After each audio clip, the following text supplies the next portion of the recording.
Welcome to URL Unzip, Reboot, and Leave, a podcast about the psychology that moves us. Through real conversations with thinkers, doers, and seekers, we explore how we adapt, evolve, and find meaning. So let's unzip, reboot, and leave. আমাদের যিনি guest, উনি basically সূত্রধর আমাদের কিছু history এবং হেরিটেজের। সাবর্ণ রায়চৌধুরী পরিবার পরিষদের secretary এবং curator, Sabarna সংগ্রহশালা। পুরনো কিছু ইতিহাস শুনবো, এই ইতিহাসগুলো অনেকটাই ঠিক নয়, ওইভাবে কোনো প্রশ্ন উত্তর না। আজকে আমরা জাস্ট গল্প শুনবো আমাদের পুরনো ইতিহাসে। On Sabarna Roychowdhury family. সকল দর্শককে স্বাগত জানাই এবং আমার নমস্কার জানাই। আমরা ইতিহাস নিয়ে অনেকেই চর্চা করি, ইতিহাসকে ভালোবাসি, কিন্তু সেই ইতিহাসের মধ্যেও কিন্তু অনেক মিথ লুকিয়ে রয়েছে। ঠিক যেমন সরস্বতী ঠাকুরের বাহন হচ্ছে কি না রাজহাঁস। রাজহাঁস কেন না, রাজহাঁস দুধ আর জলের মধ্যে থেকে দুধটাকে আলাদা করে নিতে পারে, জলটাকে ফেলে রাখতে পারে। ঠিক তেমনি একজন ইতিহাসের ছাত্র বা ইতিহাস যখন আমরা চর্চা করতে বসছি, তখন আমাদের মনে রাখতে হবে যে আমরাও কিন্তু এক একজন সেই রাজহাঁস হতে হবে আমাদের। যে ইতিহাসের মধ্যে বা আমাদের জানা যে সূত্রগুলো রয়েছে, যে কাহিনীগুলো রয়েছে, তার মধ্যে থেকে সত্য কতটুকু আছে আর মিথ্যে কি কি লুকিয়ে আছে, সেইটাকে আলাদা করার একটা প্রয়োজনীয়তা রয়েছে। এটা হচ্ছে ইতিহাস চর্চা করার প্রথম মানে যদি আহ শর্ত হয়ে থাকে সেইটা। কলকাতা, এই কলকাতা আমাদের কাছে একটা গর্বের বিষয়। কলকাতা আমাদের একটা নারীর টান। কিন্তু সেই কলকাতার ইতিহাসটাই হয়তো সম্ভবত সারা পৃথিবীর মধ্যে সব থেকে বেশি বিকৃত করা হয়েছে। সেই ইতিহাসটাকে আমাদের সামনে ছোটবেলা থেকে একটা অন্য রূপে আমাদের সামনে তৈরি করে দেওয়ার চেষ্টা করা হয়েছে আফটারমাথ দ্য ব্যাটল অফ পলাশি। তো এখন সময় এসেছে যে এই 2025-তে দাঁড়িয়ে আমরা যেন সেই সত্য ইতিহাস আর মিথ্যা ইতিহাসকে আমরা যেন রাজহাঁস হয়ে আমরা যেন আলাদা করতে পারি, এবং আগামী প্রজন্মকে যেন আমরা সত্য ইতিহাস, তাদের শিকড়ের খোঁজ এবং আমাদের যে বাংলা, বাঙালি এবং ভারতীয় যে সভ্যতার যে বিকাশ, ক্রমবর্ধমান বিকাশ, সেই বিকাশকে যেন আমরা ঠিক গল্প রূপে সুন্দরভাবে ক্রোনোলজিক্যালি আমরা যেন আগামী প্রজন্মকে জানাতে পারি। আগামী প্রজন্ম যেন না ভাবে যে তারা ব্রিটিশদের ঔরজাস সন্তান, বা আমাদের সভ্যতা, কলকাতার সভ্যতা, বাঙালির সভ্যতা ইংরেজরা ইংল্যান্ড থেকে এসে আমাদের তৈরি করে দিয়ে গেছে। স্বামী বিবেকানন্দ একবার বলেছিলেন যে যখন আমাদের এখানেতে রামায়ণ মহাভারত পড়ানো হচ্ছে, তখন ইংরেজরা বা অ্যাংলো স্যাক্সনরা তখন গাছেতে বসে হুপ হুপ করছে, অর্থাৎ they were still in the stage of the apes. তাহলে সেই এপরা এসে আমাদেরকে ভারতবর্ষে এসে একটা কিছু প্রতিষ্ঠা করছে, আমাদের সিভিলাইজ করছে, এই গল্পটা কি সত্যি হতে পারে? কখনোই নয়। কিন্তু আমরা কি করি, ইতিহাসটাকে খুব ওপর ওপর আমরা দেখি, আমরা ভেতরে তলিয়ে দেখি না। এইখানেতেই আমাদের সব থেকে বড় দোষ। তো যাই হোক না কেন, একটা সময় আসে যখন ফিনিক্স পাখির মতন সেই ছায়ের গাদা থেকে সত্য ইতিহাসটা বেরিয়ে আসে। এখন হয়তো সেই সময়টা এসেছে যখন আমরা আমাদের নিজেদের কলকাতার সত্য ইতিহাসটা আমরা মানুষের সামনে তুলে ধরতে পারছি, আমরা প্রতিষ্ঠা করতে পারছি, এবং আগামী প্রজন্মের সামনে তুলে ধরতে পারছি বাংলা, বাঙালির সংস্কৃতি, ইতিহাস এবং কৃষ্টি। এই কলকাতা কত পুরনো, একটা সাধারণ মানুষকে যদি প্রশ্ন করা হয়, সে সহজেই বলবে কেন, এই তো 300 সাড়ে 300 বছর পুরনো। ওই যে এক সেই ইংরেজ সাহেব এলো না, যোগচার্ণক, এসে তো আমাদের প্রতিষ্ঠা করলো। তো এই গল্প আমরা শুনে শুনে শুনে শুনে আমরা এতদিন বড় হয়েছি। কিন্তু এটা শুধু গল্পই, এটা একটা myth. Myth is equal to মিথ্যা। এবার আমি যদি সেই মানুষটাকে, বা আমি আজকে যারা দর্শকরা রয়েছে, আমি যদি তাদেরকে বলি যে আমাদের এই কলকাতা বা আমাদের এই কলকাতার আশেপাশে যে জিওগ্রাফিক্যাল ল্যান্ড, এখন অনেকেই বলবেন কলকাতা কি তখন নামকরণ ছিল, আপনি যখনকার কথা বলছেন? না, দরকার নেই তো। দরকার নেই তো। আমার আপনার বা দর্শকদের প্রত্যেকের বিভিন্ন নাম রয়েছে। ঠাকুমার দেওয়া নাম, দিদার দেওয়া নাম, পিসির দেওয়া নাম, বিভিন্ন নামে এক একজন আমাদের ডাকে। আমাদের ডাকনাম কিন্তু অনেকগুলো থাকে, কি মানুষটা তো আমরা এক, অর্থাৎ জিওগ্রাফিক্যাল ল্যান্ডটা এক হতে পারে। আজ থেকে দরকার নেই তো, আজ থেকে 2000 বছর কলকাতার নাম পটাশপুর ছিল, তাতে এসে গেছে কি? তাতে কি সিভিলাইজেশনের কোনো চেঞ্জ হবে? তাতে কি তখনকার যে অন্যান্য যে কালচার বা এগুলো ছিল সেগুলো কি পাল্টে যাবে? নামে তো কিছু এসে যায় না। তো এইবার আমি দর্শকদের যদি বলি যে এই অঞ্চল, এই যে বঙ্গ, একটা কথা হয়তো শুনে থাকবেন, অঙ্গ বঙ্গ কলিঙ্গ। তাহলে অঙ্গ হচ্ছে কোনটা? না, বিহার, মগধ পরবর্তী সময় যেটা হয়। কলিঙ্গ কোনটা? ওড়িশা, কলিঙ্গ। আর বঙ্গ হচ্ছে বঙ্গদেশ। এবং সেই সময় বঙ্গদেশ কিন্তু আজকে যে পূর্ববঙ্গ যে দিকটা, সেইটাকে পুরোটাকে নিয়েই কিন্তু বঙ্গদেশ। তাহলে কি হচ্ছে, যদি আমি কলকাতার ভৌগোলিক আমি যদি জায়গাটাকে ধরি, স্ট্র্যাটেজিক লোকেশন আমি যদি ধরি, তাহলে বঙ্গদেশ, তাহলে বঙ্গদেশের ক্যাপিটাল বা এগুলো হচ্ছে ঢাকার দিকে, পূর্ববঙ্গের দিকে। কলকাতা এখানেতে, এপাশেতে মগধ বা অঙ্গ, এপাশেতে কলিঙ্গ, তিনখানা সব থেকে বড় সেই সময়কার সিভিলাইজেশন, তার সেন্ট্রাল পয়েন্টে রয়েছে এই কলকাতা এবং তার আশেপাশের অঞ্চল। অর্থাৎ এমন কি হতে পারে কোন লজিক দিয়ে যে এই তিনটে অত্যন্ত সমৃদ্ধশালী জায়গা আর কলকাতায় কোনো সিভিলাইজেশন নেই? এটা কি হতে পারে? পারে না হতে। তাহলে এবার দেখা যাচ্ছে যে এই অঞ্চল অঙ্গ বঙ্গ কলিঙ্গ পুরোটার, এবং বিশেষ করে বঙ্গর কথা আমরা পাচ্ছি কিন্তু রামায়ণ। এবং তখন কিন্তু এই অঞ্চলটা দশরথের আন্ডারেতে রয়েছে। যদি রামায়ণ আমরা দেখি, আমরা মহাভারতে দেখব যে এখানেতে দুজন রাজার নাম পাওয়া যাচ্ছে, একটা হচ্ছে সমুদ্রসেনা, একটা চন্দ্রসেনা। এবং তারা যুদ্ধের 12 নম্বর দিনে কৌরবদের তরফে বিশাল সৈন্যবাহিনী নিয়ে, মানে একটা রাজ্যের সৈন্যবাহিনী যত বড় হবে তার থেকে তার প্রসপেরিটি কত ছিল সেটাও আমরা বুঝতে পারবো। তো মহাভারতে দেখানো হচ্ছে শয়ে শয়ে হাতির পিঠে করে এবং পদতল সেনা, তারা এই চন্দ্রসেনা সমুদ্রসেনা তাদের এতে যুদ্ধ করতে যাচ্ছে 12 নম্বর দিনে কৌরবদের হয়ে। কার সঙ্গে? না, ভীম এবং ঘটোৎকচ। সারাদিন যুদ্ধ হচ্ছে, অবশেষে তারা পরাজয় মেনে নিচ্ছে এবং মৃত্যুবরণ করছে। তাহলে মহাভারতে 12 নম্বর যুদ্ধের দিন এই অঞ্চল থেকে সৈন্যবাহিনী গিয়ে কুরুক্ষেত্রে যুদ্ধ করছে, তার আমরা কথা পেলাম। এগুলো হচ্ছে আমাদের এপিক্যাল যে আমাদের সোর্স। আমরা এবার যদি হিস্টোরিক্যাল সোর্সে আসি, লিটারারি সোর্স, তাহলে আমরা কি দেখছি? না, টলেমি, টলেমি তো গ্রিসে বসেছিলেন। তো সেখানে বসে তিনি এবং টলেমি সারা পৃথিবীর ম্যাপ তৈরি করেছেন। সারা পৃথিবীর যে বাণিজ্য যে রুটসে হচ্ছে সেইটা নিয়ে তিনি বক্তব্য রেখেছেন। তো তিনি জিওগ্রাফিয়াতে তিনি পরিষ্কারভাবে গঙ্গার পারে বা হুগলি নদীর পারে একটা পার্টিকুলার জায়গাকে দেখাচ্ছেন গাঙ্গে বলে। সেই গাঙ্গেটা কোনটা? সেই গাঙ্গে হচ্ছে আজকের চন্দ্রকেতুগড়। এবং যেখানেতে তিনি দেখাচ্ছেন যে শয়ে শয়ে রোমান এম্পায়ার থেকে, সাউথ ইস্ট এশিয়া থেকে সেখানেতে জাহাজ আসছে, ট্রেডিং হচ্ছে। তাহলে তে টলেমি আজ থেকে 2000 বছর আগে সেখানেতে যে ট্রেডিং হচ্ছে তার, এবং তিনি ভারতে না এসেও তিনি কিন্তু ম্যাপটা তৈরি করে গেলেন। কোন ম্যাপ? না, গঙ্গে যে পোর্টেতে সেগুলো আসছে।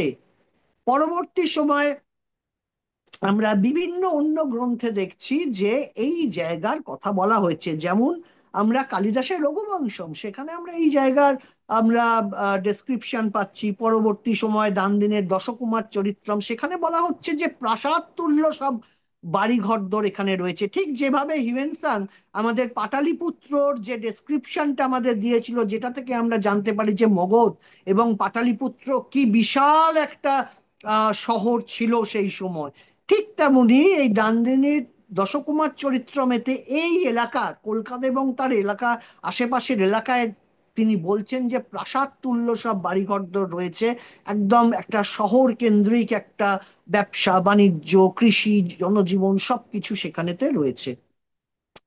তাহলে দেখা যাচ্ছে কি 2000 বছর আগের লিটারারি এভিডেন্স, সেটা এপিক্যাল হোক, হিস্টোরিক্যাল হোক, বা এমনি সাধারণ লিটারেচার হোক, প্রতিটা জায়গায় এই কলকাতা এবং তার আশেপাশে যে সমৃদ্ধশালী একটা সোসাইটি ছিল, সুসজ্জিত সুসংগঠিত একটা সোসাইটি ছিল, তার কথা আমরা এইগুলো থেকে জানতে পারছি। এবার হয়ে গেল লিটারারি সোর্স, এবার চলে আসুন archaeological source. Archaeological survey of India কলকাতার আশেপাশে 3টে জায়গায় তারা খনন কার্য চালালো, এক্সক্যাভেশন করলো। কোথায় কোথায়? একটা তো হচ্ছে চন্দ্রকেতুগড়, সেখান থেকে উঠলো বিভিন্ন সিলস, প্রচুর সিলস এবং টেরাকোটা ফিগারাইন্স এগুলো পাওয়া গেল, যেগুলো গুপ্তা কুষাণ এবং তার আগে সুঙ্গা পিরিয়ডের। সুঙ্গা কে ছিলেন? পুষ্যমিত্র সুঙ্গা। আমরা ইতিহাসেতে পড়েছি যে যিনি অশোকের নাতি বৃহদ্রথকে হত্যা করে প্রথম ব্রাহ্মীণ ডাইনাস্টি 2nd সেঞ্চুরি বিসিইতে নিয়ে এসেছিলেন ভারতবর্ষের মাটিতে। তাহলে তার সিলস, সেই সময়কার সিলস পাওয়া গেল কোথায়? না, কলকাতা থেকে মাত্র কয়েক কিলোমিটার দূরে বারাসাতের পাশে চন্দ্রকেতুগড়ে। সেকেন্ড এক্সকাভেশন কোথায় হলো? দমদমে ক্লাইভ হাউস। এই ক্লাইভ হাউস এক সময় আমাদের কাছারি বাড়ি ছিল, তো ক্লাইভ হাউস থেকে বিভিন্ন রকম সব উঠলো। এবং কলকাতার মধ্যে বেথুন কলেজে, সেখানেতে কিছু খনন হয়, সেখান থেকেও কিছু জিনিস পাওয়া যায় এবং 7টা স্তর পাওয়া যায় এই 3টে থেকে, যেখানেতে লাস্ট স্তরেতে 2টো কঙ্কালও পাওয়া গেছে।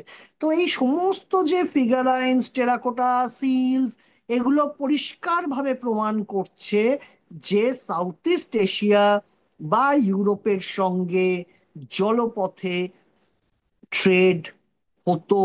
কত বছর আগে? 2000 বছর আগে। কোথা থেকে? কলকাতা এবং তার আশেপাশের অঞ্চলগুলি থেকে। আমি আগেই বলেছি সেই সময় পটাশপুর নাম থাকতেই পারি, এই জায়গার অন্য যে কোনো নাম থাকতেই পারে। এবার সেকেন্ড স্টেজ, তার মানে আমরা এই যে আহ, আমরা আহ, শশাঙ্ক পিরিয়ড বা হর্ষবর্ধন কন্টেম্পোরারি সেই পিরিয়ড অব্দি আমরা কিন্তু লিটারারি এভিডেন্সে সব পেয়ে গেছি। এবং শশাঙ্ক যে আহ, বাংলার বিশাল মাপের একজন রাজা ছিলেন তার কথা আমরা জানি, যাকে হর্ষ একদিনের জন্যও পরাজিত করতে পারেননি। এবং হর্ষ নাকি বলেছিল, আমি শশাঙ্ককে যদি আমি হারাতে না পারি আমি চুল কাটবো না। তো উত্তর ভারতে যদি হর্ষবর্ধন হয়ে থাকে একটা দারুণ ফিগার, তাহলে আমাদের পূর্বতে বা বঙ্গে সেটা ছিলেন শশাঙ্ক। সেটা হচ্ছে 6th এবং 7th সেঞ্চুরির কথা। এরপর তো পরবর্তী সময়তে আমরা সুলতানেট পিরিয়ড, মুঘল পিরিয়ডেতে আমরা আসছি। এইবার 1495 বিপ্রদাস পিপ্লায়ের লেখা মনসা মঙ্গল, সেইখানেতে দেখা যাচ্ছে কলিকাতা বলে এবার নামটা আমরা প্রথম পেলাম। কলিকাতা, বেতর, চিতপুর, এইগুলো সব বিভিন্ন নামগুলো আমরা সেখানেতে পাচ্ছি।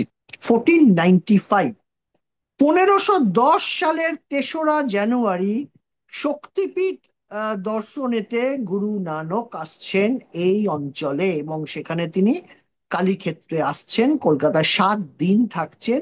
যে জায়গায় তিনি ছিলেন এই 7 দিন, সেই জায়গাটা হচ্ছে বর্তমানে বড়া শিখ সঙ্গত গুরুদ্বারা, যেটা বড়বাজারের সব থেকে বড় কলকাতার গুরুদ্বারা, যেটা 1666 সালে গুরু তেগ বাহাদুর ওনার স্মৃতিতে তৈরি করে দেন। এবং ওনার বায়োগ্রাফার হচ্ছে পাঞ্জাবি ভাষায় সতপাল সিং লিখেছেন, এবং তিনি পরিষ্কারভাবে সেই বায়োগ্রাফিতে লিখছেন যে গুরু নানক 1510 সালে কলকাতা মে আয়া থা, এরকম উনি লিখছেন। এরপর 1596 আইনি আকবরী আবুল ফাজলের, তো সেখানেতে তিনি দেখাচ্ছেন যে এই অঞ্চল থেকে কত রেভিনিউ উঠছে এবং সেটা ভীষণ একটা অঙ্ক, সেইটা আকবরের ট্রেজারিতে জমা পড়ছে। তাহলে 1596 টাইম পিরিয়ড গুলো চিন্তা করুন। 1596-এ এই অঞ্চল থেকে যদি ব্যবসা বাণিজ্য কৃষি না থাকতো, তাহলে কি এত রেভিনিউ উঠতো? উঠতো না। সেটা আকবরের ওখানে জমাও পড়তো না। তার মানে একটা সুসজ্জিত, সুসংগঠিত সমাজ ব্যবস্থা এখানেতে এক্সিস্ট করছে। 400 বছর আগে এখানেতে বাঘ ভাল্লুক ঘুরে বেড়াচ্ছে না, এটা মার্সিল্যান্ড কখনোই ছিল না। এগুলো আমাদেরকে মাথায় ঢোকানো হয়েছে যে ব্রিটিশরা আসার আগে এখানে কিচ্ছু ছিল না। ব্রিটিশরা আসার আগে এখানে সবকিছু ছিল। এরপরেতে যেটা হচ্ছে সেটা হচ্ছে গিয়ে যে 1608 সাবর্ণ রায়চৌধুরী পরিবারের লক্ষ্মীকান্ত গঙ্গোপাধ্যায় জাহাঙ্গীরের কাছ থেকে হালিশহর থেকে দক্ষিণের ডায়মন্ড হারবার পর্যন্ত 8খানা পরগনার নিষ্কর জায়গির আমরা পাচ্ছি। তার সঙ্গে রায় ও চৌধুরী উপাধি পাচ্ছি, যার থেকে আমাদের নাম হলো, আমাদের পরিবারের নাম হলো সাবর্ণ রায়চৌধুরী পরিবার। সাবর্ণ রায়চৌধুরী কোনো ব্যক্তি নয়, এটা হচ্ছে একটা আহ আমাদের ফ্যামিলির নাম। সাবর্ণ গোত্রীয় রায়চৌধুরী উপাধি নিয়ে সাবর্ণ রায়চৌধুরী পরিবার। এবং এই মুহূর্তে আমাদের এই সাবর্ণ রায়চৌধুরী পরিবার পৃথিবীর সম্ভবত সব থেকে বড় পরিবার। 22,000 সদস্য আমাদের রয়েছে। যাই হোক, আবার পুরোনো গল্পে ফিরে আসি। তো এই 1608 সালে আমরা জায়গির পেলাম। এই 1608 থেকে 1757 সাল পর্যন্ত 150 বছর ব্রিটিশদের আসার আগে এখানেতে ছিল হচ্ছে কি একটা সুসজ্জিত, সুসংগঠিত, শহর কেন্দ্রিক একটা সভ্যতা, যার অ্যাডমিনিস্ট্রেটর ছিল সাবর্ণ রায়চৌধুরী পরিবার। যেখানে দুখানা বৃহৎ মার্চেন্ট ফ্যামিলিজ রয়েছে, একটা হচ্ছে শেঠ, একটা হচ্ছে বসাগরা। সেখানেতে 1000 ইউরোপীয় বসবাস করছে, তাদের মধ্যে সব থেকে বেশি আর্মেনীয়, পর্তুগিজ, ডাচ। তারা ব্যবসা বাণিজ্য করছে দুটো পোর্ট থেকে, একটা হচ্ছে গোবিন্দপুর পোর্ট, একটা হচ্ছে সুতালুটা পোর্ট। এবং সেইখানেতে আমাদের সারা পৃথিবী থেকে জাহাজ আসছে। 3খানা ইউরোপীয় বণিক জাতি সেখানেতে ব্যবসা বাণিজ্য করছে, পাকা রাস্তা রয়েছে সেখানেতে, দোতলা বাড়ি রয়েছে, দুর্গাপুজো হচ্ছে, সমস্ত রকম উৎসব হচ্ছে। শুধু তাই নয়, দুখানা ক্যাশ ক্রপ হচ্ছে। ক্যাশ ক্রপ কখন হয়? যখন ফুড ক্রপেতে সেলফ সাফিসিয়েন্সি এসে যায়, তখন ক্যাশ ক্রপ আমরা করতে পারি। তার মানে তখন ক্যাশ ক্রপ হচ্ছে জুট এবং কটন। তাহলে এই লক্ষ্মীকান্ত বা আমাদের পরিবারের পরবর্তী যারা জায়গিরদার হয়েছেন, তাদের আমলেতে, তাদের হাত ধরে এই কলকাতার একটা নতুন রূপ, নবরূপ কিন্তু উঠে এসেছিল ব্রিটিশদের আসার আগেই। এবং 1630 সাল কলকাতায় আজও সেই কবর রয়েছে, রেজা বিবির কবর। একজন আর্মেনীয় মহিলা, প্রথম ইউরোপিয়ানের কবর রয়েছে 1630 সালে। ইংরেজরা কিন্তু কোথাও নেই সিনেতে। এরপর 1632 সালে ইংল্যান্ডে কোথাও কোনো এক গ্রামে জন্মাচ্ছে জোবাস চার্নক বলে একটি পুত্র, একটি ছেলে।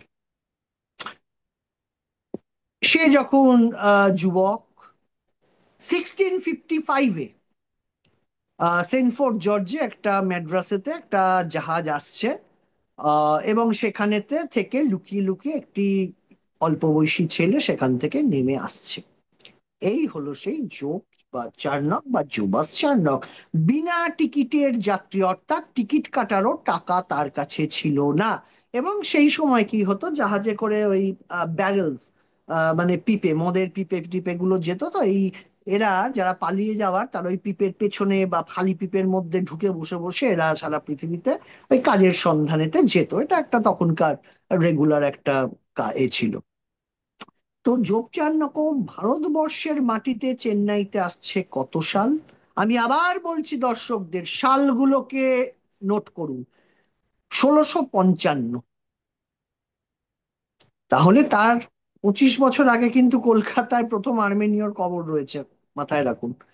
তো যাই হোক, একজন ব্রিটিশ এসছে, কোনো না কোনো কাজ তো পেয়েই যাবে ইস্ট ইন্ডিয়া কোম্পানিতে। তো 1686 সালেতে তিনি হচ্ছেন পাটনার কুঠিয়াল বা ফ্যাক্টর। ফ্যাক্টররাই নেভাল কমান্ডার ওরকম কাজ করতো, যদি নদীর ধারে হয়। তো সে নৌকো করে বা ছোট জাহাজ করে এসে দেখছে যে এই সুতালুটা এবং গোবিন্দপুর বন্দর বা এই কলকাতার আশেপাশ থেকে ভলিউমনাস বিজনেস করছে এবং প্রফিট করছে কারা? আর্মেনিয়ান, পর্তুগিজ, ডাচরা। তো সেখানে ব্রিটিশদের কিছু নেই, তো দেখলেন, ফিরে চলে গেলেন। আবার 2 বছর বাদে এলেন। এবার এসে দু জায়গাতে নোঙর করলেন, ও পাশেতে খেজুরি, এ পাশেতে খিদিরপুরের আশেপাশে কোথাও। তো আবার কিছু করার নেই, ফিরে চলে গেলেন। তো এরপরেতে যখন হুগলির কুঠিয়াল হলেন 2 বছর বাদে, হুগলিতে এসেছেন। তো এই লোকটা, এই যোগ চার্নক, ভারতীয়দের ওপর অকথ্য অত্যাচার করত। এবং এটা ব্রিটানিয়া মাইক্রোপিডিয়াতে 70-এর দশকেতে বেরিয়েছিল, যেটা রাধারমন মিত্র তার কলকাতা দর্পণ বইয়ের 129 নম্বর পাতায় উনি লিখেছেন, দেখিয়েছেন সেটা। এবং নারী ঘটিত বিভিন্ন কেলেঙ্কারিতে জড়িত। মুঘল সেনাপতি তার মৃত্যুদণ্ড জারি করলো। দিনটা কবে? 1690 সালের 24শে আগস্ট। সেই দিনটা নাকি কলকাতার জন্মদিন, ভাবুন। তো দুপুর বেলাতে প্রচুর ঝড় বৃষ্টি হচ্ছে সেদিনেতে। তো তার কাছে খবর এলো যে মুঘল সেনারা ওকে হত্যা করবে বলে আসছে। তো পড়ি মরি করে দুটো তিনটে ছিপ নৌকোতে 2-4 জনকে নিয়ে দক্ষিণে ভেসে পড়লো। দক্ষিণ মানে সুতালুটা কলকাতার দিকে আসবে হুগলি থেকে। পেছনেতে মুঘল সেনারা তাড়া করেছে, প্রচন্ড ঝড় বৃষ্টি হচ্ছে, কোনো রকমে এসে সুতালুটার ঘাটে দুপুর 3:20 নামলো। এবার মুঘল সেনারা বা মুসলিম সেনারা যখন দেখলো যে শাবর নদের জায়গিরে ও নেমেছে, তখন ওরা ফিরে চলে গেল, কারণ ওরা আমাদের এখানেতে আসবে না। কারণ মুঘলদের সঙ্গে আমাদের আহ সেই দীর্ঘ 1536 সাল থেকে আমাদের বন্ধুত্ব। এই প্রসঙ্গে বলে রাখি যে আহ এক ছিলেন বেদগর্ভ আমাদের জিনিওলজিতে, আমি হচ্ছি 35তম। তাহলে তার মধ্যে আহ 19তম যিনি, তিনি হচ্ছেন পঞ্চানন গঙ্গোপাধ্যায়। এই পঞ্চানন গঙ্গোপাধ্যায় ছিলেন হুমায়ুনের বেস্ট ফ্রেন্ড এবং ওয়ার স্ট্র্যাটেজিস্ট। এবং উনি শেরশাহর সঙ্গে সামনাসামনি লড়াইও করেছিলেন। তো যাই হোক, হুমায়ুন ওনাকে শক্তি খান উপাধি দেন, হালি শহরের জায়গির দেন, খুব ভালোবাসতেন এবং দুজনের মধ্যে খুব ভাব ভালোবাসা ছিল এই পঞ্চানন গঙ্গোপাধ্যায় এবং হুমায়ুনের মধ্যে। তো সেই থেকে তো মুঘলদের সঙ্গে আমাদের বন্ধুত্ব রয়েছে, আজও সেই বন্ধুত্ব রয়েছে। বাহাদুর শাহ জাফরের দ্বিতীয় ছেলে রুকুদ্দিন হোসেনের বংশধর বাবরের 27তম নাতি মমতাজ হোসেন চৌধুরী আমার বন্ধু। তো সেই ট্র্যাডিশন কিন্তু একটা সুন্নি মুসলিম ফ্যামিলি, একটা ব্রাহ্মণ ফ্যামিলির মধ্যে 500 বছর ধরে রয়েছে। সেখানেতে বন্ধুত্বপূর্ণ সম্পর্ক, এটাও কিন্তু পৃথিবীতে বা এই মুহূর্তে ভারতের ইতিহাসে একটা অনন্য ঘটনা আমি বলবো। তো যাই হোক, এই 3:20 যখন যোগ চার্নক নামলো, মুঘল সেনারা পালিয়ে গেল, পালিয়ে যাবো না, পিছিয়ে গেল বা চলে গেল। দেখলো যে সাবর্ণ নদীতে নেমেছে, বা সাবর্ণরা দেখে নেবে। তো তখন কাকুতি মিনতি করলেন আমাদের জায়গিরদার বিদ্যাধর রায়চৌধুরীর কাছে, পলিটিক্যাল অ্যাসাইলাম চাইলেন, যাতে তাকে এখানে থাকতে দেওয়া হয়, না হলে তো তার নিশ্চিত মৃত্যু। তো বিদ্যাধর রায়চৌধুরী, আমরা চিরদিন স্পিরিচুয়াল ছিলাম, আমরা এইসব আহ হিংসা এতে কোনোদিনই আমরা তো বিশ্বাসী ছিলাম না। তো বিদ্যাধর রায়চৌধুরী বলল, ঠিক আছে, তুমিও ট্যাক্স দেবে, থাকবে, কিন্তু ওই সুতালুটাতে একটা, ওখানেতে তুমি ওর বাইরে কিন্তু তুমি বেরোবে না, ওখানেই তোমাকে থাকতে হবে। তো সে সেটা রাজি হলো এবং একটা পণ্য কুটিরেতে রয়েছে। সেই সময় 1690 সালের 24শে আগস্ট আমাদের পিতা, আমরা নাকি যার ঔরসজাত সন্তান এতদিন ধরে আমাদের বলা হয়েছে, আমাদের প্রতিষ্ঠাতা, সেই লোকটা সিফিলিস রোগে আক্রান্ত, আমাদের পিতা সিফিলিস রোগে আক্রান্ত। দারুণ ব্যাপার একটা, আমরা কলকাতার মানুষেরা আমরা তাকে নিয়ে বেলুন কেটেছি, কেক, বেলুন উড়িয়েছি, কেক কেটেছি, উৎসব করেছি। তো দারুণ একজন ফিগার। তো তো যাই হোক, এই সিফিলিস রোগে আক্রান্ত এই লোকটা সারাদিন মদ্যপান করে। আর এই সিফিলিস রোগীরা সূর্যের আলো সহ্য করতে পারে না।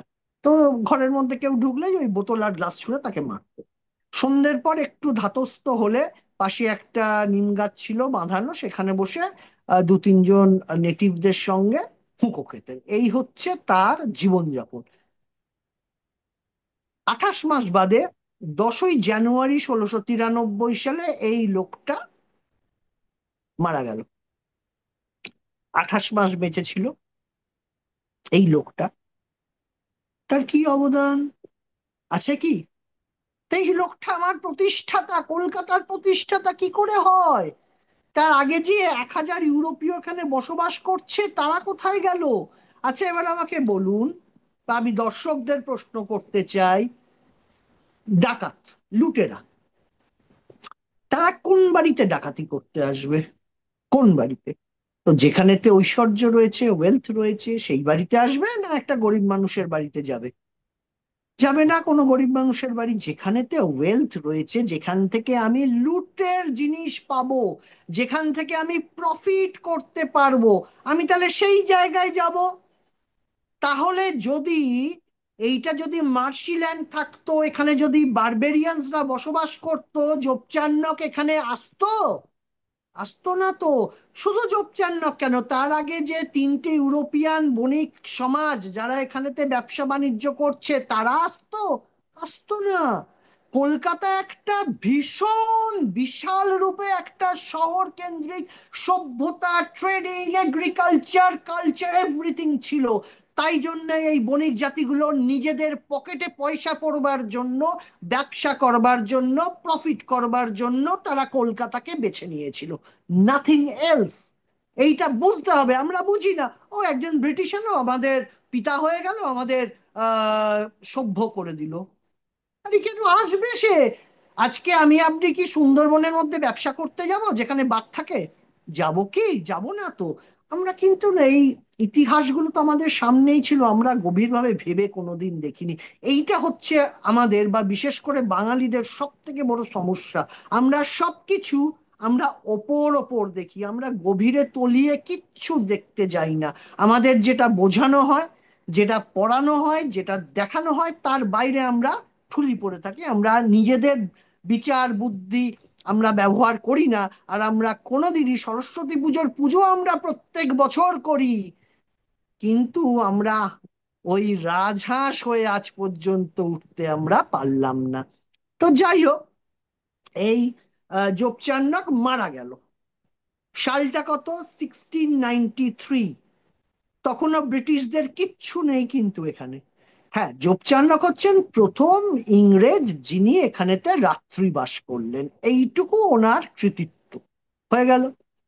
এইবার ওনার জায়গায় এই জায়গাকার বা হুগলির এখানকার ব্রিটিশ ইস্ট ইন্ডিয়া কোম্পানির প্রধান হলেন ওর জামাই, মারিয়ার হাজব্যান্ড, চার্লস আয়ার। তো চার্লস আয়ার আমাদের জায়গিরদার বিদ্যাধর রায়চৌধুরীর কাছে এসে, এটা হচ্ছে ধরুন 1696, 1697, যোগচানক মারা যাওয়ার 4 বছর বাদের গল্প। তো সেখানেতে এসে বলছেন যে আমরাও এখানেতে ব্যবসা বাণিজ্য করতে চাই, ট্রেডিং পোস্ট করতে চাই, ফ্যাক্টরি বানাতে চাই, আপনি আমাকে অনুমতি দিন। তো বৈদ্যনাথ রায়চৌধুরী বলছে, খুব ভালো কথা, অন্যরা রয়েছে, আর্মেনিয়ানস রয়েছে, পর্তুগিজ রয়েছে, ডাচ রয়েছে, তোমরাও ব্যবসা বাণিজ্য করবে, ভালো তো, এখানকার আরো ব্যবসা বাণিজ্য বাড়বে, এখানকার প্রসপেরিটি বাড়বে, খুব ভালো। আহ বললো না, সেটা হবে না, কারণ আমাদের ব্রিটিশ ইস্ট ইন্ডিয়া কোম্পানির চার্টার অনুযায়ী we need monopoly trading rights, এবং সেইখানেতে যেখানে আমরা কুঠি বানাবো, যেখানে আমরা ফ্যাক্টরি বানাবো, যেখানে আমরা ট্রেডিং পোস্ট বানাবো, সেখানেতে আর অন্য কোনো ইউরোপিয়ান কে আমরা অ্যালাউ করতে পারবো না, এবং নেটিভরাও আমাদের ছাড়া অন্য কাউকে মাল বেচতে পারবে না। তো বিদ্যাধর রায় চৌধুরী বলল, এরকম কোনো শর্ত আমাদের পক্ষে মানা সম্ভব নয়, তো আপনি আসুন, নমস্কার। তো এই কথাটা তো চার্লস স্যারের পছন্দ হবে না, খুব স্বাভাবিক ঘটনা। তো এইবার কি করা যায়, কি করা যায়, ফন্দি আঁটছে।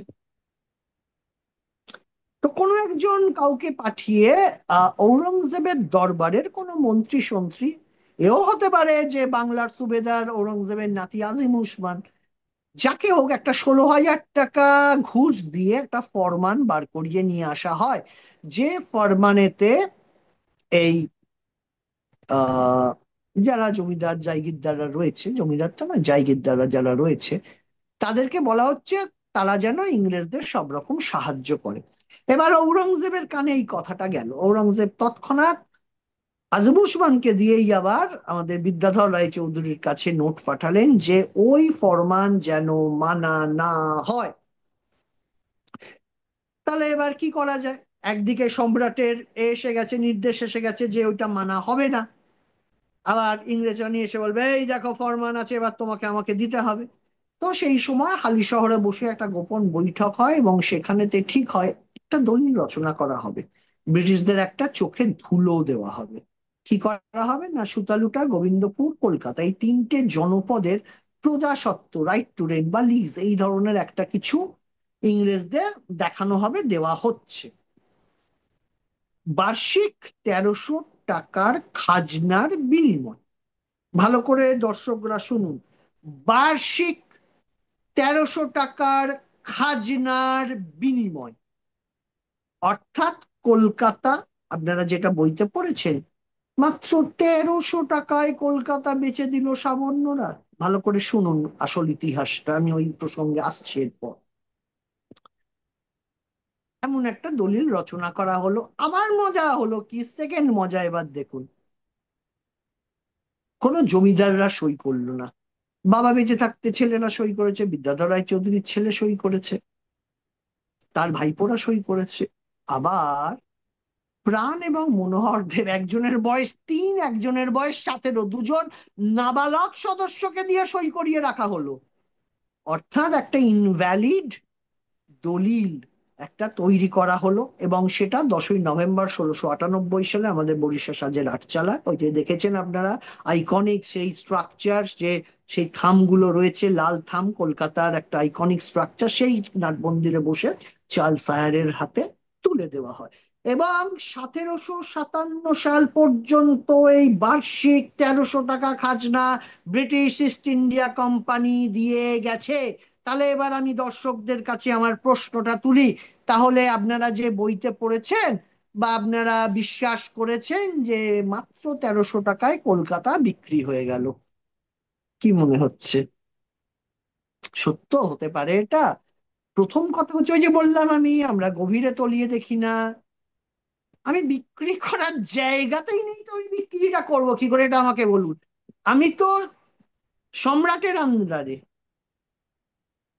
জমির মালিক হচ্ছে মুঘল সম্রাট, আমরা হচ্ছি তার এজেন্ট বা অ্যাডমিনিস্ট্রেটর, কিন্তু আমরা নিষ্কর জায়গিরদার, গুরুদক্ষিণা হিসেবে আমাদের পাওয়া, আমরা কোনোদিন মুঘলদের একটা পয়সাও আমরা এখান থেকে রেভিনিউ এর বা ট্যাক্স আমরা দিইনি। আমাদের সঙ্গে সেই সম্পর্ক, সেই ভালোবাসা, সেই শ্রদ্ধার সম্পর্ক ছিল। এবং মুঘলরা সাবর্ণদের সম্মান করত, এটা আমি দৃঢ়ভাবে আজকে আবার বলছি, সারা ভারতবর্ষ, সারা পৃথিবী শুনে রাখুন।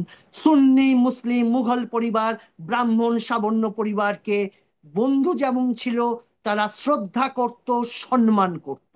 এটা আমি আবার আজকে বললাম সবাইকে। এবার কি হলো না,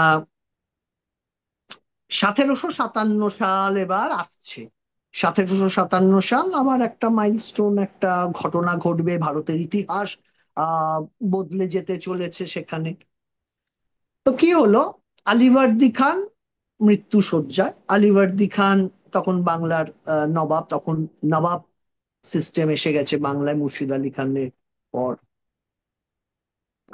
তো তিনি ঠিক করলেন তার মেয়ের ঘরের নাতি সিরাজকে তিনি নবাব বানাবেন। তো সেই নিয়ে ফ্যামিলির মধ্যে ঈর্ষা, লড়াই, খুব স্বাভাবিক ঘটনা এগুলো। তো যাই হোক, সিরাজ তো নবাব হয়ে বসলো। তো অনেকে এবার বলবেন সিরাজ একজন খুব খারাপ মানুষ ছিল, তাকে নবাব করা হলো। সিরাজের তখন বয়স হচ্ছে 22 বছর, সিরাজ জন্মাচ্ছে হচ্ছে 1733। তাহলে 1756 সালে তার, তাহলে এবার আমি যদি দর্শকদের প্রশ্ন করি যে 22-23 বছর যখন আপনার বয়স বা আমাদের বয়স ছিল, যখন আমরা কলেজে পড়েছি, তখন আমাদের জীবনযাপন কেমন ছিল?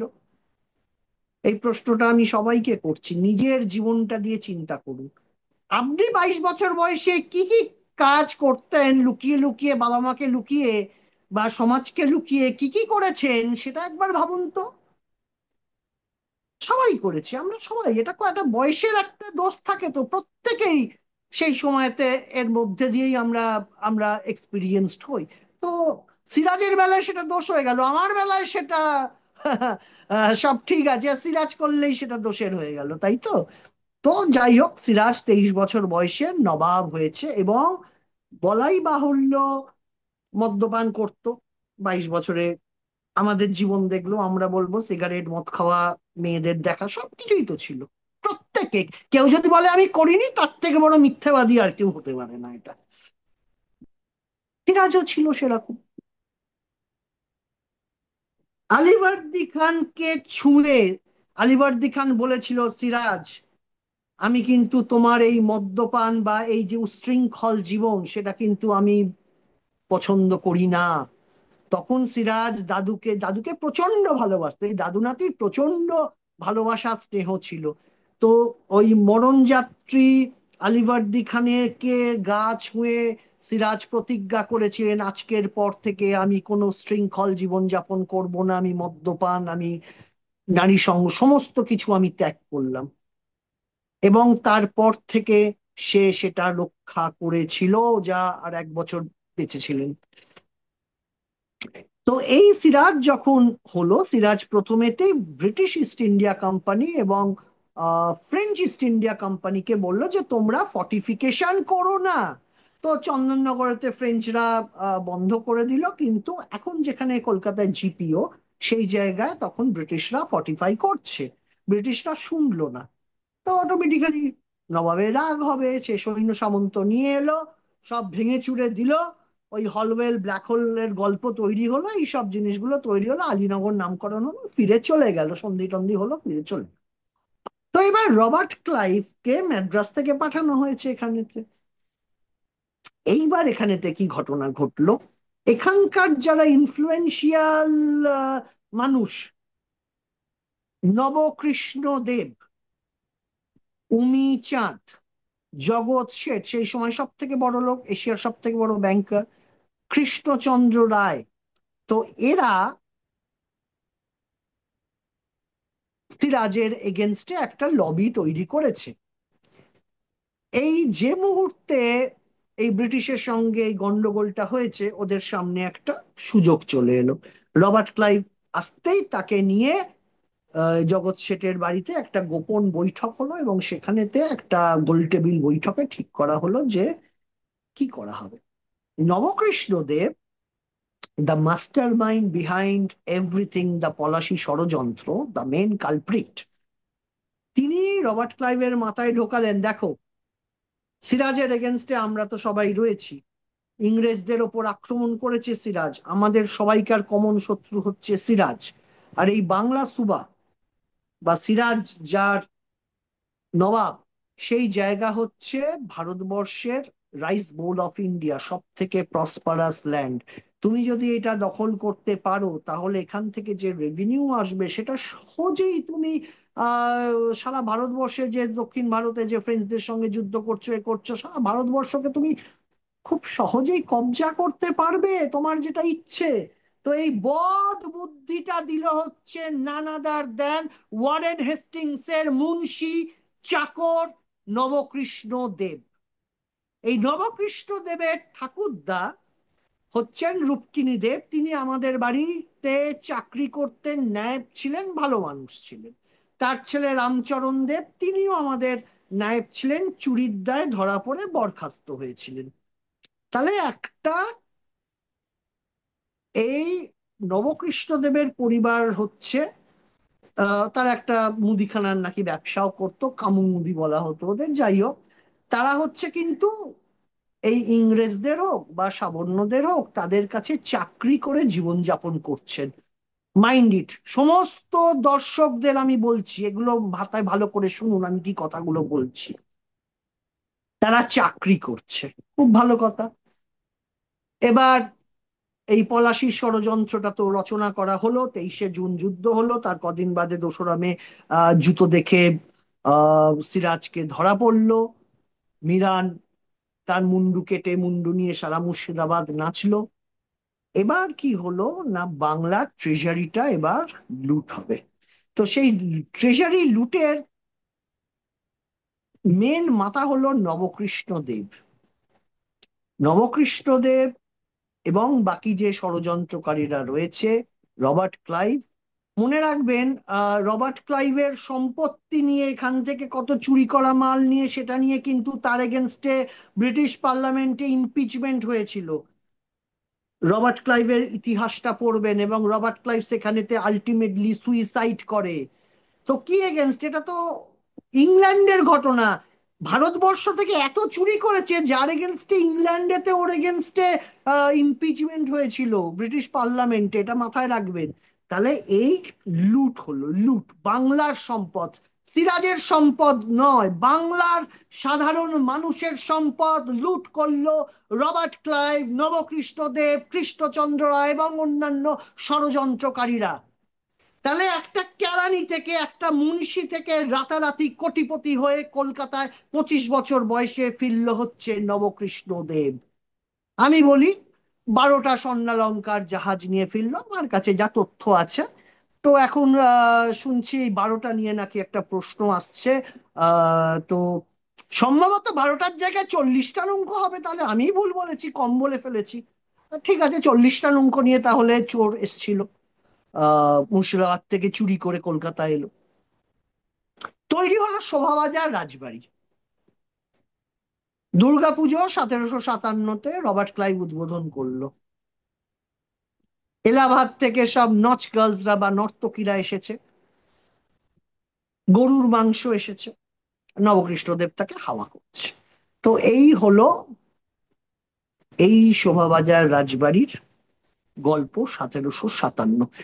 এবার এবার কয়েকটা প্রশ্ন উঠবে, এই পডকাস্ট গুলো হওয়া বা এগুলোর থেকে সাধারণ মানুষের মনে কিছু প্রশ্ন জেগেছে, যারা আমাকে সেই প্রশ্নগুলো করছে, যে আপনি কেন সবসময় খালি শোভাবাজারের এগেনস্টে কথা বলেন। আমি এবার তাদের প্রশ্ন করি, আমি কেন বলবো না, আমি সিরাজের ফরে, সিরাজের বিপক্ষে আমি কোনো ঘটনা বলছি না। আমি বলছি আমার পরিবারের কথা। সিরাজের পতনের সঙ্গে সঙ্গেই 1757 সালে নবকৃষ্ণদেব, কৃষ্ণচন্দ্র রায়, উমিচাঁদ, জগৎ শেঠ, তাদের এই পলাশির ষড়যন্ত্রের জন্য সাবর্ণ রায়চৌধুরী পরিবারকেও তারা শেষ করে দিয়েছে। কিভাবে? এই সিরাজের পর পাপেট রুলার হলো মীরজাফর। মীরজাফর প্রথম কাজ কি করলো, এই 24 পরগনা, যার 8টা পরগনার যেই জায়গিরদার ছিলাম আমরা, অ্যাডমিনিস্ট্রেটর ছিলাম আমরা, সেই 24 পরগনার পুরোটা ব্রিটিশ ইস্ট ইন্ডিয়া কোম্পানি বা রবার্ট ক্লাইভকে উপহার দিয়ে দিল। তাহলে একদিকে সিরাজের মৃত্যু ঘটলো, বাংলার নবাবের পতন ঘটলো, আবার এপাশেতে ব্রাহ্মণ পরিবার, সাবর্ণ রায়চৌধুরী পরিবারেরও পতনের কারণ হলো এই পলাশী ষড়যন্ত্রের এই কুচক্রী কলঙ্ক মানুষগুলো। তাহলে আজকে বাইরে থেকে আমি প্রতিটা দর্শককে প্রশ্ন করছি, আপনার পরিবারের ওপর যদি এরকম কোনো ঘটনা ঘটে থাকতো, আপনি মেনে নিতেন সেই কুচক্রী পরিবারকে? নিতেন কি? নিতেন না তো, আমিও নিইনি, নেব না।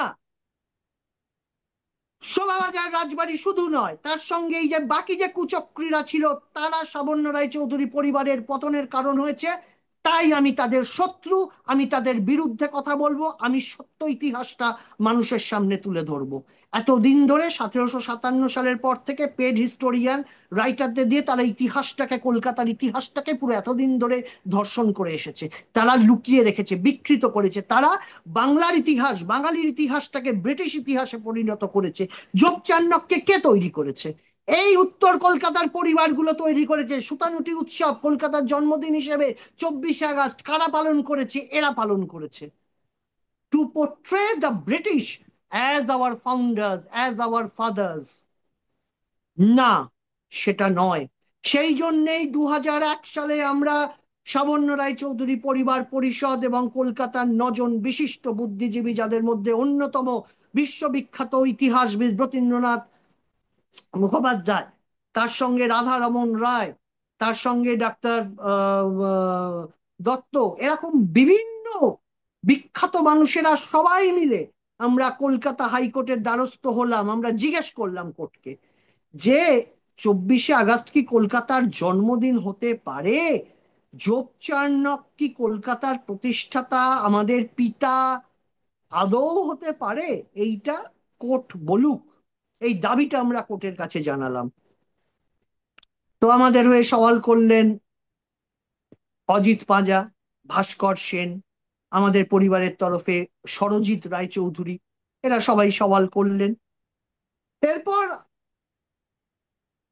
হাইকোর্টের চিফ জাস্টিসের ডিভিশন বেঞ্চ একটি কমিশন বা এক্সপার্ট কমিটি গঠন করে দিলেন, যার সদস্যরা হলেন সেই সময়কার 5জন সব থেকে বড় ইতিহাসবিদ বাঙালি: ডক্টর নিমাই সাধন বসু, প্রফেসর বরুণ দে, সুশীল চৌধুরী, প্রদীপ সিনহা এবং অরুণ দাশগুপ্ত। তো তারা দীর্ঘদিন 6 মাস ধরে তার উপর তারা গবেষণা করলো। সমস্ত কাগজ টিভিতে বিজ্ঞাপন দেওয়া হলো, কারোর কাছে যদি কোনো ডকুমেন্ট থাকে যোগচার্ণকের সপক্ষে, যোগচার্ণকের এগেনস্টে, তাহলে তারা সেটা কমিশনের সামনে জমা করুক। 3টে ডকুমেন্ট জমা পড়লো, 3টেই আমাদের পিটিশনের সপক্ষে।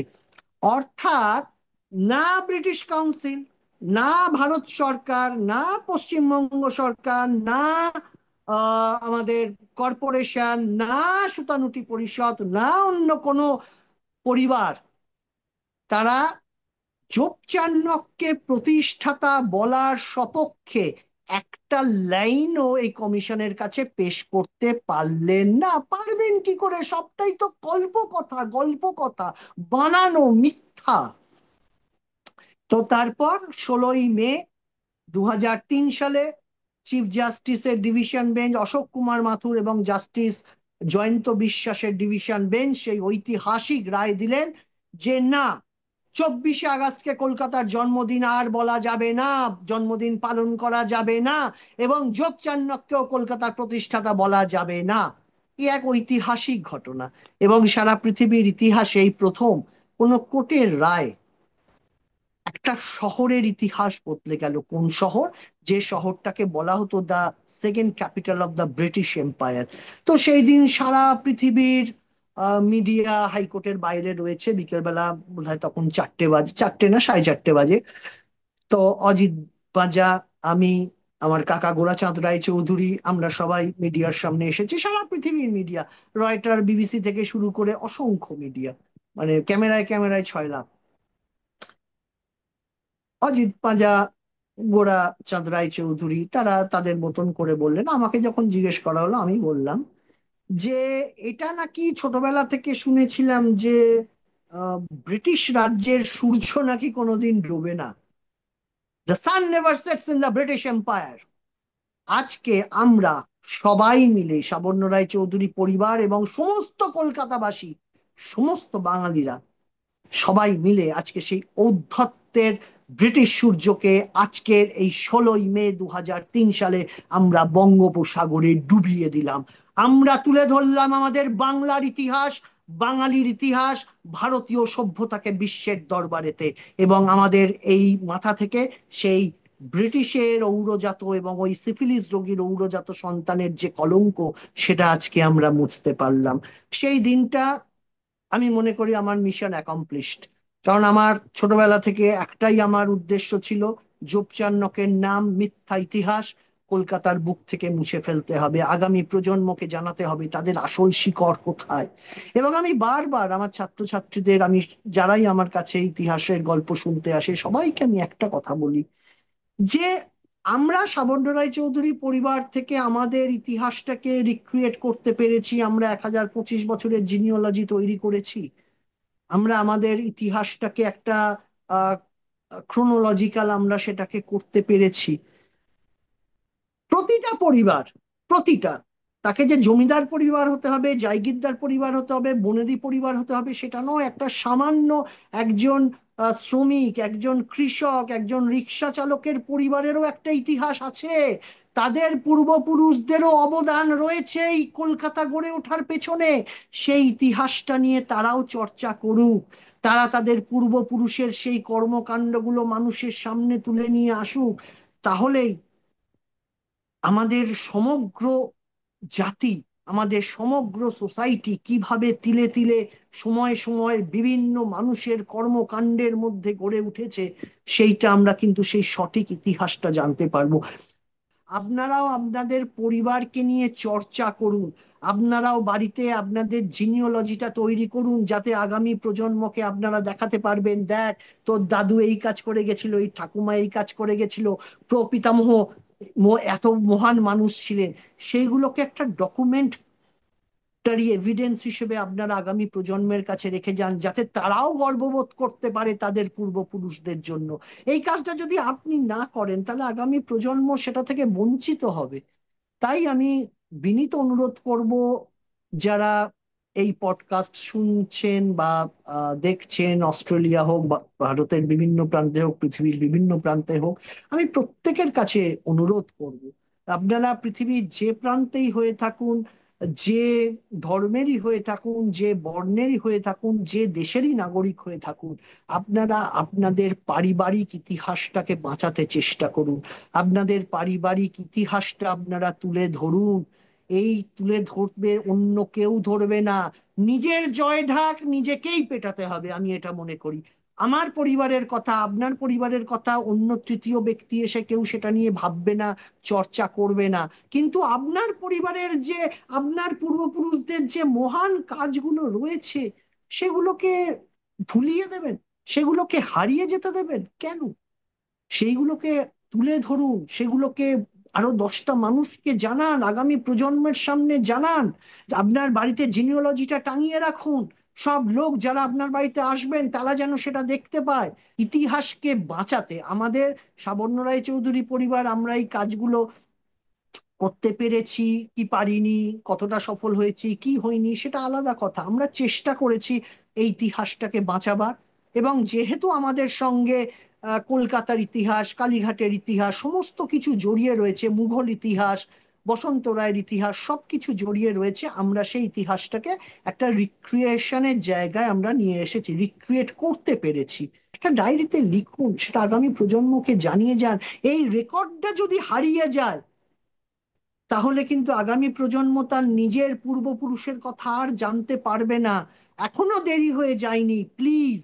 আপনাদের পারিবারিক ইতিহাস যতটুকু আপনি জানেন, আপনি না জানলে আপনার যদি বয়োজ্যেষ্ঠ কেউ ফ্যামিলিতে থাকে, তার থেকে যতখানি পেতে পারেন, পুরনো যদি কোনো ডকুমেন্টস থাকে, চিঠি পর্চা যদি কিছু থেকে থাকে, সেগুলোকে সংরক্ষণ করুন। পরিবারের পারিবারিক ইতিহাসটা বাঁচান। এই পারিবারিক, প্রতিটা পরিবারের ইতিহাস যদি আমরা বাঁচাতে পারি, তাহলেই কিন্তু সমগ্র ইতিহাস, সমাজের ইতিহাস, বাঙালি জাতির ইতিহাস বা যে কোনো জাতির ইতিহাস, দেশের ইতিহাস বাঁচবে। অনেক ধন্যবাদ সকল আমার দর্শকরা, যারা এই পডকাস্ট দেখলেন, যারা এই গৌতম বাবুর সঙ্গে পডকাস্টে থাকেন প্রত্যেকবার। সবাই সুস্থ থাকুন, ভালো থাকুন, খুব ভালো কাটুক আপনাদের আগামী দিনগুলো। নমস্কার।